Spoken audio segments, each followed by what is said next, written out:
ಎಲ್ರಿಗೂ ನಮಸ್ಕಾರ. ಪುಷ್ಪಾ ಶೆಟ್ಟೀಸ್ ಕುಕಿಂಗ್ ಡೈರಿಗೆ ಸ್ವಾಗತ. ಹಾಗೂ ನಾಡಿನ ಸಮಸ್ತ ಜನತೆಗೆ ನಾಗರ ಪಂಚಮಿ ಹಬ್ಬದ ಹಾರ್ದಿಕ ಶುಭಾಶಯಗಳು. ಕಡಲೆ ಹಿಟ್ಟು, ಗೋಧಿ ಹಿಟ್ಟು ಮತ್ತು ಹಾಲಿನ ಪೌಡರ್ ತಗೊಂಡು ಒಂದು ಸ್ಪೆಷಲ್ ಆಗಿ ಸ್ವೀಟ್ ಮಾಡೋಣ ಅಂತಿದ್ದೀನಿ. ಅದಕ್ಕೆ ನಾನಿಲ್ಲಿ 1 ಕಪ್ನಷ್ಟು ಕಡಲೆ ಹಿಟ್ಟನ್ನು ತಗೊಂಡಿದ್ದೀನಿ, 1 ಕಪ್ನಷ್ಟು ಗೋಧಿ ಹಿಟ್ಟನ್ನು ತಗೊಂಡಿದ್ದೀನಿ, 1 ಕಪ್ನಷ್ಟು ಮಿಲ್ಕ್ ಪೌಡ್ರನ್ನು ತಗೊಂಡಿದ್ದೀನಿ ಮತ್ತು ಸ್ವಲ್ಪ ಕ್ಯಾಶ್ಯೂಸ್ ಅದನ್ನು ಸಣ್ಣ ಪೀಸ್ ಮಾಡಿ ಇಟ್ಕೊಂಡಿದ್ದೀನಿ. ಅಷ್ಟೇ ಪ್ರಮಾಣದಲ್ಲಿ ದ್ರಾಕ್ಷಿಯನ್ನು ತಗೊಂಡಿದ್ದೀನಿ ಹಾಗೂ ಸ್ವಲ್ಪ ಪಂಪ್ಕಿನ್ ಸೀಡ್ ಒಂದು 1/4 ಕಪ್ ಆಗುವಷ್ಟು, ಎಲ್ಲ ನಟ್ಸ್ಗಳನ್ನು ಒಂದು 1/4 ಕಪ್ ಆಗುವಷ್ಟು ತಗೊಂಡಿದ್ದೀನಿ. ಮತ್ತು ಇಲ್ಲಿ 1.5 ಕಪ್ ಆಗುವಷ್ಟು ತುಪ್ಪವನ್ನು ತಗೊಂಡಿದ್ದೀನಿ. ಒಂದು 2 ಕಪ್ ಆಗುವಷ್ಟು ಫುಲ್ ಶುಗರ್ ಅನ್ನು ತಗೊಂಡಿದ್ದೀನಿ. ಅದನ್ನು ಪೌಡ್ರ್ ಮಾಡ್ಕೋಬೇಕು. ಈಗ ನಾವು ಅದನ್ನು ಹೇಗೆ ಮಾಡೋದು ಅಂತ ನೋಡ್ಕೊಂಬರೋಣ ಬನ್ನಿ. ನಾನಿಲ್ಲಿ ದಪ್ಪ ತಳದ ಬಾಣಲೆಯನ್ನು ತಗೊಂಡಿದ್ದೀನಿ. ಸ್ವೀಟ್ ಮಾಡುವಾಗ ಯಾವಾಗಲೂ ದಪ್ಪ ತಳದ ಪಾತ್ರೆಗಳನ್ನೇ ಉಪಯೋಗಿಸಬೇಕು. ಗ್ಯಾಸನ್ನು ಆನ್ ಮಾಡ್ತಿದ್ದೀನಿ. 1 ಕಪ್ನಷ್ಟು ತುಪ್ಪನ ಇದಕ್ಕೆ ಹಾಕೋಣ.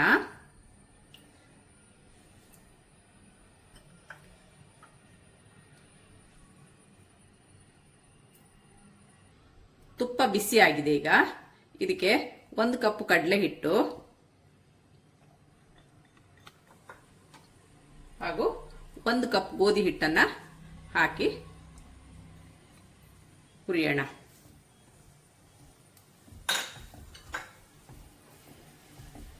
ಸುಮಾರು ಒಂದು 15 ನಿಮಿಷ ಇದನ್ನು ಲೋ ಫ್ಲೇಮಲ್ಲಿ ಹುರಿಬೇಕು.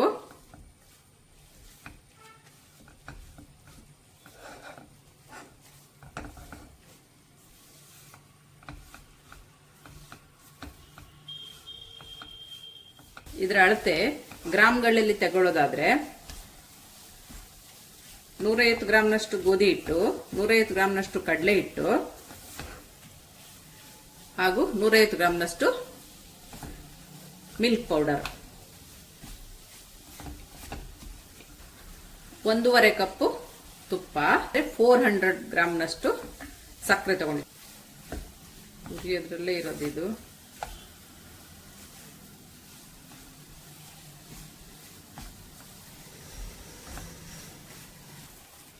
ಈಗ ಸಾಧಾರಣ ತುಪ್ಪ ಸೈಡಿಗೆ ಬಿಡ್ತಾ ಬರ್ತಾ ಇದೆ.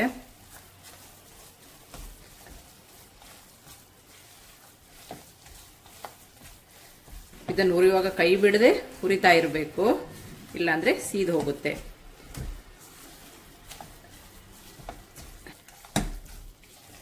ಈಗ ನೋಡಿ ಈ ತರ ಆಗ್ತಾ ಇದೆ.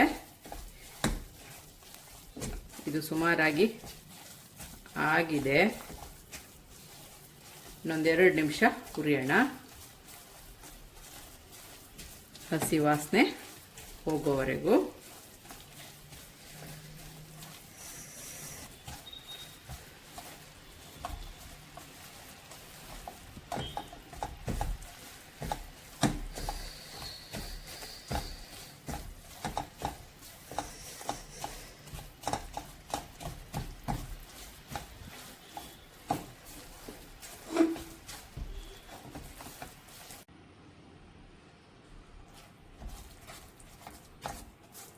ಈಗ ಇದು ಆಗಿದೆ.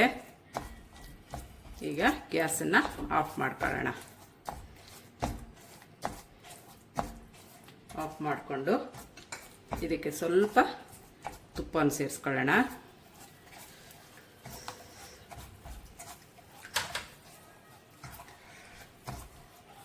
ಹಿಟ್ಟಿನ ಜೊತೆ ಚಂದ ಮಿಕ್ಸ್ ಆಗಲಿ ತುಪ್ಪ. ಇದನ್ನ ಈ ಸ್ಟೇಜನ್ನು ಗ್ಯಾಸ್ ಆಫ್ ಮಾಡ್ಕೊಂಡು ಮಾಡಬೇಕು.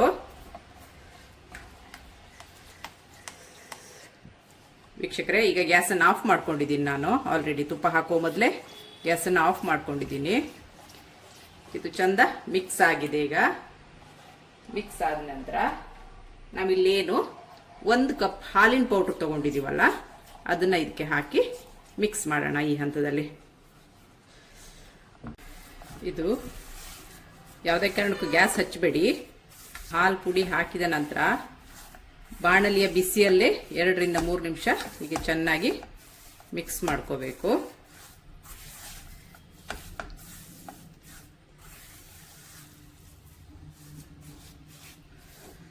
ಈಗ ಚೆನ್ನಾಗಿ ಮಿಕ್ಸ್ ಆಗಿದೆ. ಇದು ನಿಮಗೆ ಎಲ್ಲವೂ ಚೆನ್ನಾಗಿ ಹೊಂದಿಕೊಂಡಿದೆ. ಈಗ ಇದನ್ನು ಒಂದು ಬೌಲ್ಗೆ ಟ್ರಾನ್ಸ್ಫರ್ ಮಾಡೋಣ. ವೀಕ್ಷಕರೇ, ಇದನ್ನೀಗ ಒಂದು ಬೌಲಿಗೆ ಟ್ರಾನ್ಸ್ಫರ್ ಮಾಡ್ಕೊಂಡಿದ್ದೀನಿ ನಾನು. ಈಗ ಮುಂದಿನ ಕ್ರಮವನ್ನು ನೋಡೋಣ. ಈಗ ಬಾಂಡಿನ ಮತ್ತೆ ಬಿಸಿಗಿಟ್ಟಿದ್ದೀನಿ. ಇದಕ್ಕೆ 2 ಟೀ ಸ್ಪೂನ್ ತುಪ್ಪ ಹಾಕಿದ್ದೀನಿ. ಫ್ಲೇಮನ್ನು ಸ್ಲೋ ಆಗಿ ಇಟ್ಕೊಳ್ಳಿ. ಇದರಲ್ಲಿ ದ್ರಾಕ್ಷಿ ಏನಿದೆ ಅದನ್ನು ಹುರಿಯೋಣ.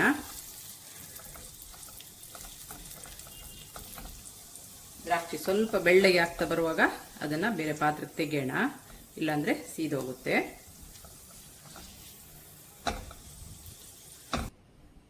ಈಗ ಅದೇ ಪಾತ್ರಕ್ಕೆ ಗೋಡಂಬಿ ತಗೊಂಡಿದ್ದೀವಲ್ಲ ಅದನ್ನು ಹಾಕಿ ಹುರಿಯೋಣ.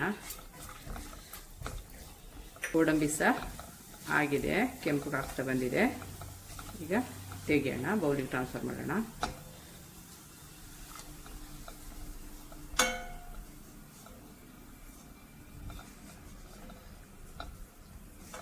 ಈಗ ಪಂಪ್ಕಿನ್ ಸೀಡ್ ಹಾಕೋಣ.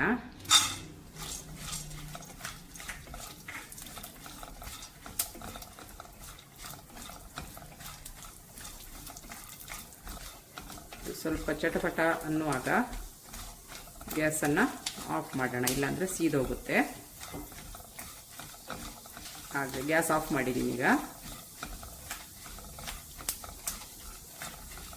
ಬಾಣಲೆ ಬಿಸಿಯಲ್ಲೇ ಹುರಿಲಿ. ಈ ಎಲ್ಲ ಇಂಗ್ರೀಡಿಯೆಂಟ್ಸ್ ರೆಡಿ ಆಗಿದೆ.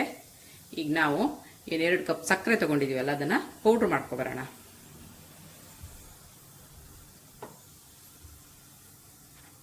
ನಾನೀಗ ಗೋಧಿ ಮತ್ತು ಕಡಲೆ ಹಿಟ್ಟು ಹುರಿದಿದ್ದನ್ನು ಒಂದು ಬೌಲಿಗೆ ಟ್ರಾನ್ಸ್ಫರ್ ಮಾಡಿ ಇಟ್ಕೊಂಡಿದ್ದೀನಿ.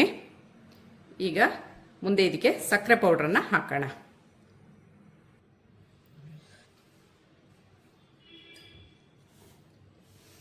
ಈಗ ನೋಡಿ, ಇಲ್ಲಿ ತುಪ್ಪ ಗುಳ್ಳೆ ಗುಳ್ಳೆ ಬರ್ತಾ ಇದೆ. ಇದು ಸರಿಯಾದ ಕನ್ಸಿಸ್ಟೆನ್ಸಿ, ಹುರಿದಿದ್ದು ಕರೆಕ್ಟಾಗಿದೆ ಅಂತ ಅರ್ಥ.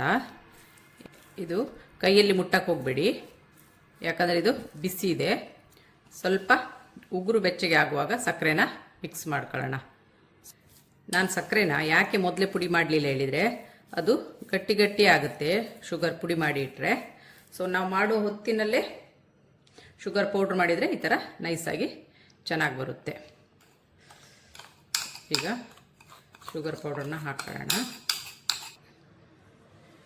ಈಗ ಸಕ್ಕರೆ ಜೊತೆ ಚೆನ್ನಾಗಿ ಮಿಕ್ಸ್ ಆಗಲಿ.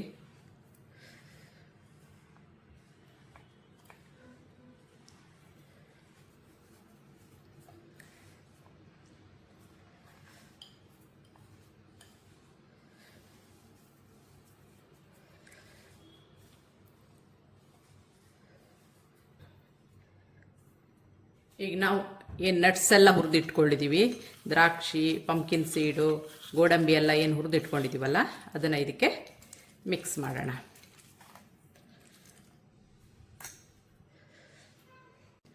ಈಗ ಇದು ಸಕ್ಕರೆ ಎಲ್ಲವನ್ನು ಚೆನ್ನಾಗಿ ಮಿಕ್ಸ್ ಮಾಡ್ಕೊಂಡಿದ್ದೀವಿ.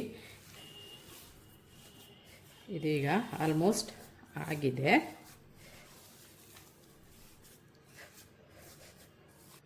ಕಡಲೆ ಹಿಟ್ಟು ಮತ್ತು ಹಾಲಿನ ಪುಡಿ, ಗೋಧಿ ಹಿಟ್ಟು ಹಾಕಿ ಮಾಡಿದಂಥ ಪ್ರೋಟೀನ್ ರಿಚ್ ಉಂಡೆ ಕಟ್ಟಲು ಸಿದ್ಧವಾಗಿದೆ. ಈಗ ಇದನ್ನು ಉಂಡೆ ಮಾಡೋಣ. ಈಗ ಪ್ರೋಟೀನ್ ಬೇಸ್ಡ್ ಬೇಸನ್ ಮೇವಾ ಉಂಡೆ ರೆಡಿಯಾಗಿದೆ. ಇದು ತುಂಬಾ ಚೆನ್ನಾಗಾಗುತ್ತೆ. ನೀವೊಂದು ಸರ್ತಿ ಟ್ರೈ ಮಾಡಿ. ನಿಮಗೆ ನನ್ನ ಈ ರೆಸಿಪಿ ಇಷ್ಟವಾದಲ್ಲಿ ಪುಷ್ಪಾ ಶೆಟ್ಟೀಸ್ ಕುಕಿಂಗ್ ಡೈರಿ ಇದಕ್ಕೆ ಒಂದು ಲೈಕ್ ಕೊಡಿ, ಶೇರ್ ಮಾಡಿ, ಕಮೆಂಟ್ ಮಾಡಿ ಹಾಗೂ ಸಬ್ಸ್ಕ್ರೈಬ್ ಆಗಿಲ್ಲ ಅಂದರೆ ಸಬ್ಸ್ಕ್ರೈಬ್ ಆಗಿ. Thank you.